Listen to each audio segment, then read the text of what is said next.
सहारनपुर में देश को आजाद हुए 76 साल हो गए, पर बॉर्डर पर बसा एक गांव आज भी मूलभूत सुविधाओं से वंचित है। जी हां, आपको बता दें कि आज भी एक ऐसा गांव सहारनपुर से 42 किलोमीटर हरियाणा के बॉर्डर पर बसा हुआ है। इस गांव का नाम माजरी टापू है, जो जमुना नदी के कटाव के कारण हरियाणा से यूपी में आ गया है, जिसका आधा हिस्सा यूपी और आधा हरियाणा में लगता है। जहां आज भी मोबाइल काम नहीं करता। सरकारी राशन लेने भी माजरी टापू के निवासियों को कश्ती का सहारा लेकर हरियाणा की यमुना नगर 9 किलोमीटर जाना पड़ता है, क्योंकि राशन लेने के लिए बायोमेट्रिक यहां नेट न होने के कारण नहीं चल पाता। इस गांव के बारे में आपको जानकर आश्चर्य होगा कि इस गांव में कोई भी डॉक्टर या सामुदायिक स्वास्थ्य केंद्र नहीं है और स्कूल केवल 5वीं क्लास तक है, इसलिए गांव की लड़कियां शिक्षा से वंचित हैं। यहाँ महिलाओं के प्रसव के लिए भी कश्ती का सहारा लेकर 9 किलोमीटर हरियाणा के अस्पताल में पहुंचाया जाता है। इस कारण कई स्त्रियों की प्रसव के लिए लेकर जाते हुए मौत हो चुकी। गांव वासियों का कहना है कि अभी एक बच्चा कश्ती से हरियाणा पढ़ाई के लिए जाते समय यमुना नदी में डूबने से मौत हो गई थी। गांव वालों का कहना है कि कांग्रेस सरकार ने इतने साल राज किया और बीजेपी सरकार का राज है। सब सरकारों को नदी पर पुल बनाने के लिए गुहार लगा चुके हैं, पर आज तक पुल नहीं बन पाया। इसलिए इस माजरी टापू गांव ने लोकसभा चुनाव का बहिष्कार किया। पूरे गांव ने एक भी वोट नहीं दिया और आगे भी आने वाले सभी चुनाव का पुल न बनने के कारण बहिष्कार का ऐलान किया है। आपको बता दें कि गांव के 40% युवा अविवाहित हैं, क्योंकि यहाँ कोई भी अपनी लड़की का रिश्ता नहीं करता है। सरकार सबका साथ सबका विकास के दावे तो करती है, पर सरकार के जनप्रतिनिधि सरकार की योजनाओं को धरातल तक नहीं पहुंचाते हैं, जिसका खामियाजा इस लोकसभा चुनाव में सरकार को भी उठाना पड़ा है। वहीं हम इस वक्त मौजूद है सहारनपुर के टापू माजरी गांव में। ये गांव जब से आजाद हुआ है, जब से टापू बनकर रह गया है।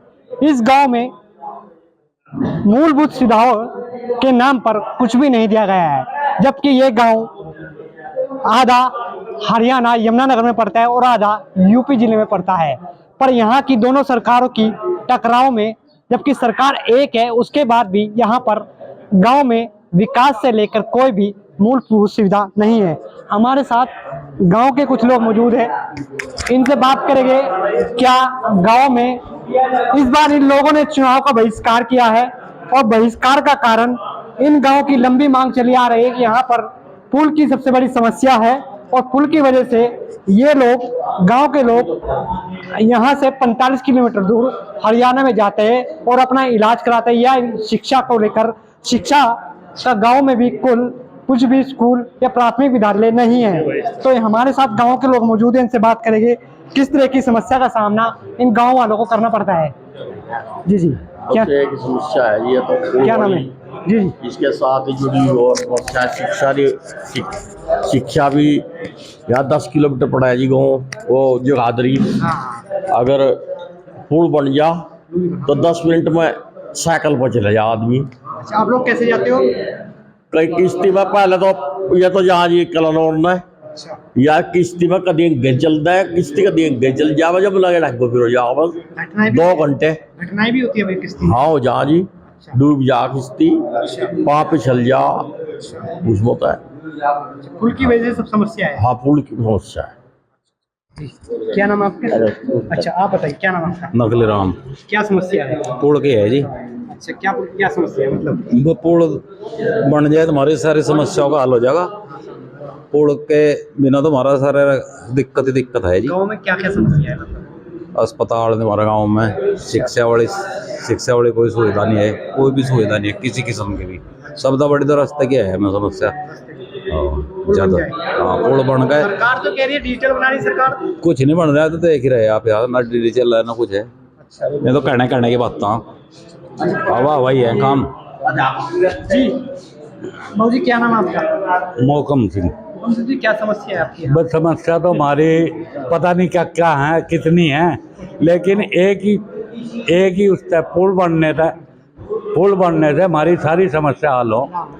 क्या हमें सारा काम हरियाणा से है, हमारी तहसील जगाधरी है, थाना बोडिया है, ये हमें 45 किलोमीटर के करीब पड़ते हैं। तहसील, थाना, शुगर मिल हमारी हरियाणा यमुनानगर है। तो हमारा जाने के लिए कोई रास्ता नहीं। आज से 20 साल पहले हमें 64 किलोमीटर चलना पड़ता था। तो पहले एक पुल दिया छोटी यमुना का, उससे हमारे 20 किलोमीटर कम हो गए। लेकिन 45 किलोमीटर आज भी हमें अपना थाना, तहसील और स्कूल में बच्चों ने लेकर जाना पड़ता है। मेरे गांव के 20 परिवार अपने बच्चों ने पढ़ाने के लिए गांव छोड़ना पड़ रहा।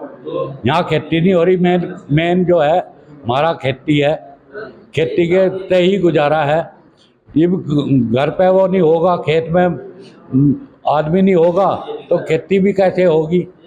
क्या बिजली की समस्या है, मतलब हमें एग्रीकल्चर की लाइन तक नहीं मिल रही। और हमारी समस्या कितनी बताएं। चुनाव का बहिष्कार किया आप लोगों ने इस बार? चुनाव का बहिष्कार किया नहीं, करेंगे भी आगे। और जब तक पुल नहीं बनता तब तक ये बहिष्कार अकेला गांव नहीं, हमारे साथ 15 गांव हैं। विधानसभा का हम 15 गांव बहिष्कार करेंगे।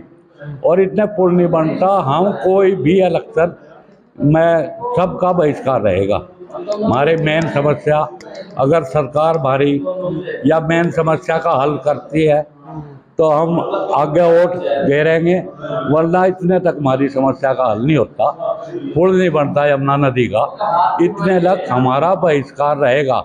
और अकेले गांव का नहीं, 15-20 गांव हमारे साथ लगेंगे। करेंगे कुछ युवा है, उनसे बात करेंगे। युवा जो यहाँ की समस्या को ज़्यादातर जानते हैं। और क्या नाम आपका? मेरा नाम श्याम है और मैं माजी टापू का रहने वाला हूँ, जो कि लोकसभा अम्बाड़ा के अंदर आता है। देखो जी, समस्या वो सबने बताया, जो हमारे विधायक हैं, सांसद हैं और जो अन्य लोग हैं, सबने समस्याओं का पता। और हमारी जो समस्या का जो समाधान है वो भी सबको पता है, पर कोई भी सुनने वाला नहीं है। मैं अपनी बताऊं, मैं ट्रिपल पोस्ट ग्रेजुएट हूँ, ट्रिपल MA किया हुआ है। और आज आप लोग के यहाँ बैठा हूँ सिर्फ इसी कारण कि रास्ते को जो है ना आना जाना रह गया, कहीं लग नहीं पाए। बच्चों के जो कॉल लेटर आते हैं, हमारा पोस्ट ऑफिस भी यमुना नदी के पार है, हमारे जो डाकिया है वो पोस्ट भी लेके नहीं आ सकता गाँव में। तो समस्याएं सबसे बड़ी हैं लड़कियों के लिए। अब लड़की स्कूल में पढ़ने अकेले कैसे जाएगी ये बताओ। तो ना ही यहाँ बस की सुविधा है, एम्बुलेंस हमने अपनी सोची में आज तक देखी नहीं है। एम्बुलेंस कब आई होगी, अगर हम फ़ोन करते तो एम्बुलेंस यहाँ 1.5-2 घंटे लगाती है आने में, इतना बंदे की डेथ हो जा।